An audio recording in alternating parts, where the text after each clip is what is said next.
lovely YouTube folks. My name is Shay McIntosh Ford. I live in Tulsa, Oklahoma with my husband, my two boys, and our little puppy. I normally have a show about yarns as in fibers and yarns as in stories, so it's Yarns and Yarns. I'm a crafter. I like knitting and crochet, getting into spinning. I'm also a writer and a voracious reader. But that is not what this show is about. This is something that I plan to do as a separate playlist, so on my same channel.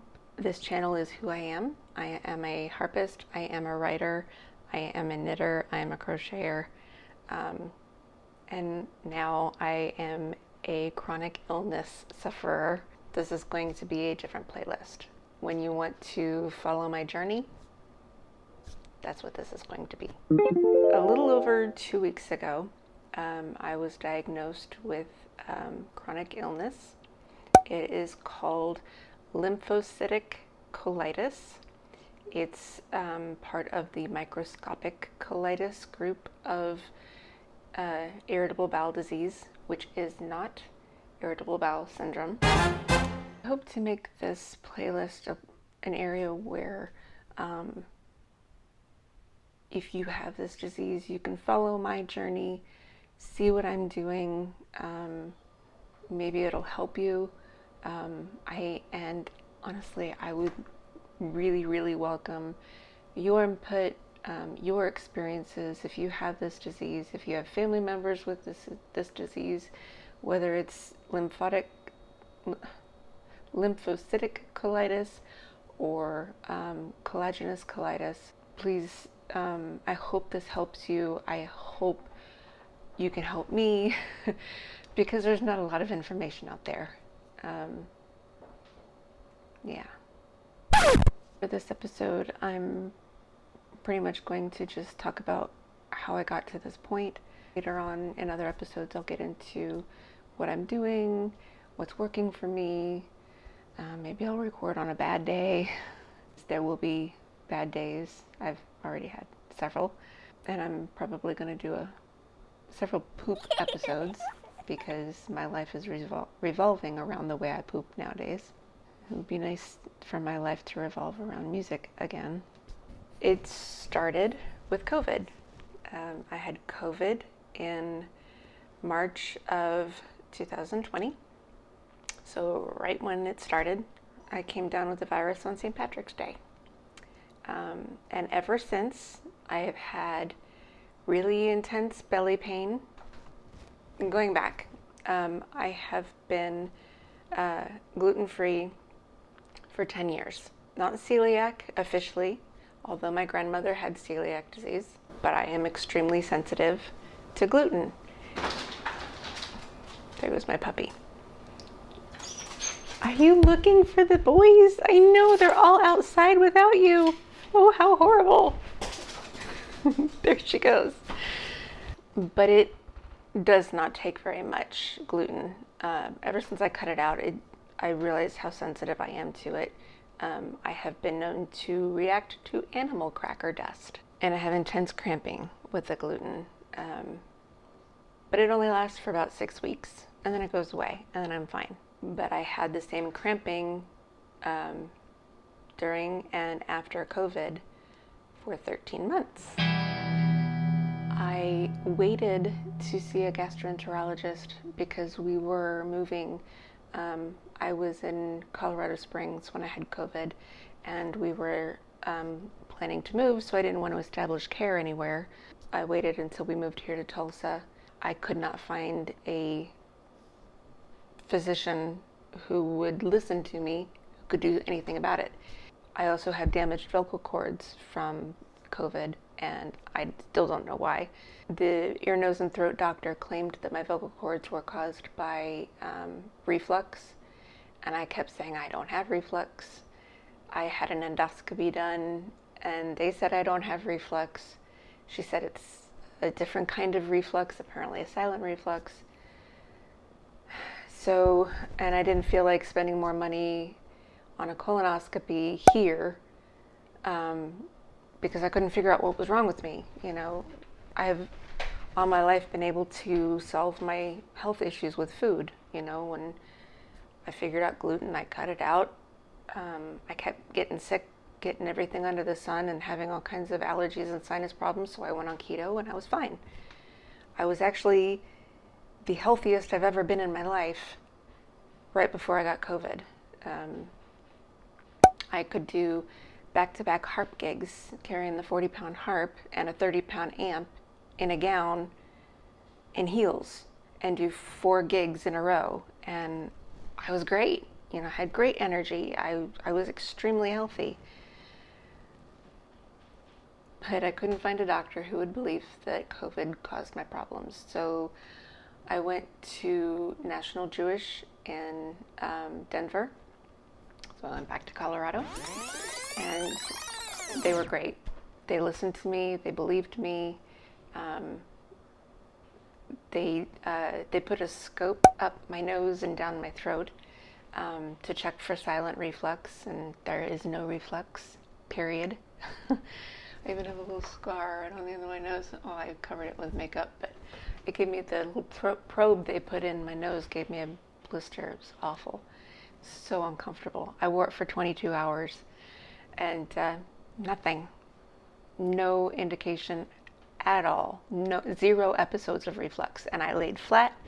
I even drank whiskey because at the time whiskey is the only thing, and even now, whiskey is the only thing that can help with the intense cramping that I feel, because there's no pain medication that will help. Now I'm not supposed to be drinking whiskey because it aggravates the condition. But yeah, no reflux.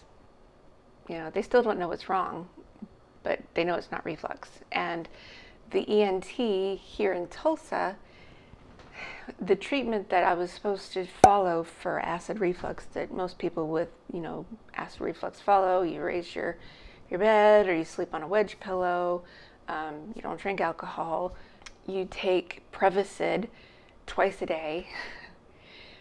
That was the worst. This intestinal cramping I was having, it was bad cramps. And I was uncomfortable. I had no energy. I tried doing a harp gig in December, it was a small Christmas event at Dillard's, and it took me 3 days to recover from it. I can't go hiking with my family anymore. When we go to the grocery store, I have to tell them, slow down. I can't keep up with you. I just don't have any energy. Started this Prevacid treatment, and then the chronic diarrhea started in January. Ever since January, I have not had a normal poo. Put it that way.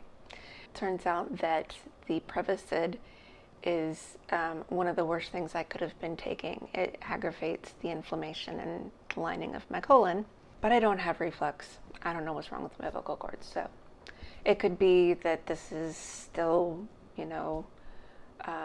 because it's part of my GI tract, I guess, that, I don't know, I think it's more respiratory, but maybe the colitis is causing the inflammation in my vocal cords too.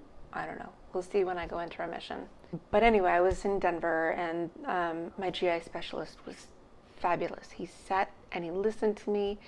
He probed me for for more answers. He asked me about things that I didn't want to bring up because I was afraid it would detract from the main problem. And for me, that was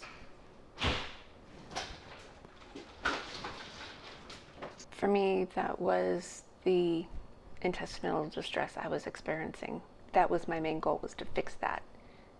But he asked me, well, are you having any other, are you having any fainting spells or anything like that? And, well, yeah. Now I know why, and I'll explain that in a minute. He did the colonoscopy, he did the endoscopy, and they did all kinds of other things, to rule out, with the fainting and dizziness and, my vision blacking out every time I stood up. They did a heart monitor, and they did an ultrasound of my heart, and, the stress tests and all of that. I mean, I was there for I was in Denver for 10 days, and I had a total, I think, of 5, maybe 6 days of actual testing. And it was crazy. They gave me like a schedule. You have to go here at this time and here at this time. I felt like I was in college again. It was weird. The colonoscopy and the endoscopy was toward the end. It was a combination thing, and they actually had a hard time getting the IV in. I guess I didn't think I was dehydrated, but apparently I was. I had never had trouble getting IVs in before, but my vein kept rolling away. And going back to before Denver, while I was having this problem, all of the COVID survivors were donating their plasma. I tested negative for antibodies, and I just decided to go ahead and try to donate my plasma anyway, because, it's nice to do that kind of donation. But they kept telling me my veins were too small. And I'm like, I am drinking 2 liters of water a day. And they said, well, get some electrolytes and eat a banana. I don't eat bananas, but I was eating avocados because they actually have twice as much potassium as a banana. I would try to eat like 2 avocados a day if I could until the diarrhea started, and I found out they were FODMAP food. I'll get into FODMAPs in another episode. I could not get my electrolytes up. I went there 3 times, and it didn't matter what I ate, what I did. I couldn't get my electrolytes up to get my veins to be good enough to donate. Because I donated a long time ago when I was in college. I used to donate my plasma all the time. But now I know why. And it's because during the colonoscopy, my doctor was thorough enough, because apparently not all doctors are, to take a biopsy from multiple places and test it for microscopic colitis. And turns out I have lymphocytic colitis. And what that means is when someone with microscopic colitis goes in for a colonoscopy, the colon looks normal. You can't see it. It might look a little inflamed, and mine did, but otherwise normal. Someone with ulcerative colitis will have ulcers. You can see it. It's visible. But with a microscopic colitis, it can only be diagnosed with a biopsy and looking through it under a microscope. I am now reading this book. I am only, you can't see it because it's blown up. I'm only about there, so I'm still getting through it. It says, a biopsy sample from a normal undiseased colon, so healthy colon, typically contains approximately 5 lymphocytes per 100 epithelial cells. So this is what they can see under a microscope. Every 100 normal epithelial cells, I can't say it, I'm sorry. Here's the word. It will have 5 lymphocytes with it. Someone like me has 20 or more. I looked through my record. Actually, I didn't know this when they diagnosed me and when he told me about it. So I don't know how many they found, but it was more than 20. That's lymphocytic colitis. There's also collagenous colitis. The biggest problem with this condition, any microscopic colitis, is it's really hard to find information. Your doctor basically says, this is what you have. We're going to give you this medication and good luck figuring out what to eat. My doctor was a little bit more helpful, but he expected me to be able to follow up with a doctor here, and I am still waiting on that. I have an appointment with a new gastroenterologist. I am not going back to that old guy, but it's not for a couple of weeks, so I was very anxious to figure out how to fix this problem. So that is what they found in my colon. to indicate lymphocytic colitis. Well, what does that mean?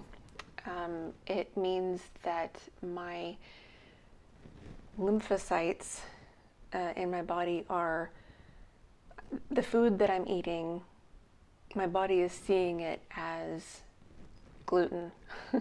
When I have a gluten flare, my body sees gluten and it says, we don't like this, we're going to attack you and we're going to make you uncomfortable for 6 weeks. Well, with the colitis, it's a bunch of different foods, and I don't know which ones they are exactly yet. Most likely it's vegetables. Most people with microscopic colitis cannot eat vegetables, especially raw ones. You have to eat, they can eat vegetables, we can eat vegetables, I should say, but primarily they have to be very, very, very, very well cooked, mushy vegetables in order to digest them. All the fiber needs to be taken out because fiber will increase the inflammation. No dairy, no eggs, no yeast, which I don't think I've been eating a lot of yeast anyway, on keto. Some people actually react to chicken. So basically for me, because some of the vegetables they listed on, the person who wrote this book, Wayne Persky, he also started a online forum for support for microscopic colitis sufferers. And there is a post about what to eat, especially like in phases. So like the first phase is like the elimination phase, and it stresses that animal proteins, specifically animal proteins, will aid in the healing process. You will also find with this condition that it's really difficult to search for the words that you want to say. There's a brain fog element involved, so it is really hard sometimes for me to find the words I want to say. So I will be doing a lot of editing, although I'm going to leave that part in just so you can see what happens with the brain fog. But it's a debilitating condition, and it's difficult because nobody knows about it. It's really hard to find information on it. The medical community claim that it's rare. According to Mr. Persky, it is not rare. There are medications for ulcerative colitis and Crohn's disease.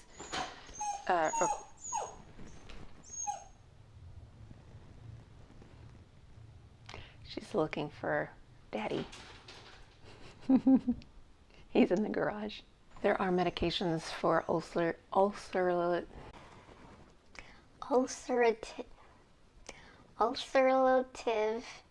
colitis. And with medication, it means that there's money and funding for studies, hence why there's nothing available for microscopic colitis. They do give you medication, but it's off-label medication. In fact, I was prescribed budesonide. It took a while to fill the prescription because my pharmacy had to verify the dosage. They had a question about it. So apparently it's not the same dosage that you would get for whatever condition budesonide is meant for. Bottom line, the hallmark effects of this is lots of belly pain, extreme fatigue, chronic diarrhea, and the reason for all three, and probably the reason for my fainting, the reason for maybe more inflammation in my body too, is the inflammation that the lymphocytes cause in your colon means that your body does not absorb water or electrolytes. So that's why they had trouble finding my veins, even though I was drinking plenty of water and trying to eat lots of potassium. I won't be able to properly absorb water and electrolytes, I think, until I go into remission. I hope I go into remission.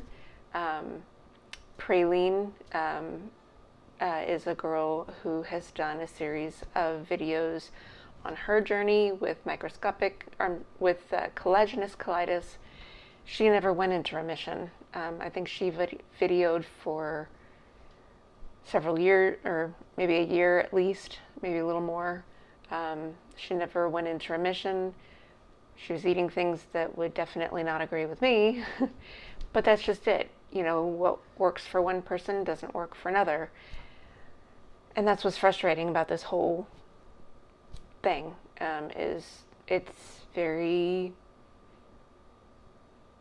hit or miss. She described it perfectly. It's like Russian roulette.